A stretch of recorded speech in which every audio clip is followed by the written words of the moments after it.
Bonjour à tous, aujourd'hui nous allons répondre à la question numéro 2 de notre Master Quiz de l'Avent. Une question palette olfactive au niveau amateur, puisqu'on est toujours en semaine 1, donc il faut continuer à s'échauffer. S'échauffer justement, moi j'en ai bien besoin parce que ma chaudière est tombée en panne, donc je tourne depuis ce matin au chai latte, mon thé préféré, un thé aux épices, qui renferme justement l'épice que je vous demandais de reconnaître dans la question.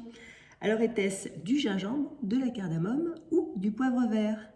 Et vous avez trouvé donc c'était la cardamome. Alors la cardamome, c'est une épice de la même famille que le gingembre, que vous trouvez en Inde, au Guatemala, qui ressemble un petit peu à un roseau. Mais contrairement au gingembre, ce n'est pas le rhizome qu'on va utiliser, c'est la petite graine que vous voyez là.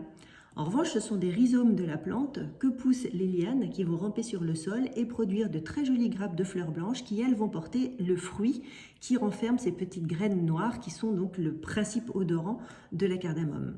Alors une fois séchées, ces petites graines vont pouvoir être utilisées en cuisine, on l'adore dans la cuisine indienne ou dans le café arabe, et également en pharmacopée, et bien sûr, on va produire une très jolie huile essentielle qu'on utilisera en parfumerie. Alors déjà utilisée dans l'Antiquité, l'huile essentielle de cardamome, c'est une huile qui va vous apporter des notes très épicées, très fraîches, aromatiques, un petit peu camphrées aussi d'ailleurs. Comme son cousin le gingembre, on la considère comme une épice fraîche, contrairement aux épices chaudes comme la cannelle, le poivre ou la muscade. Et on aime l'utiliser pour moderniser des notes de Cologne ou encore pour venir rafraîchir des parfums boisés ou des parfums orientaux. Alors si vous prenez votre jeu olfactif Master Parfum et que vous prenez vos crayons, que vous choisissez le crayon numéro 5, vous allez tomber sur la facette épicée vive, qui est également décrite dans le livret qui se trouve là.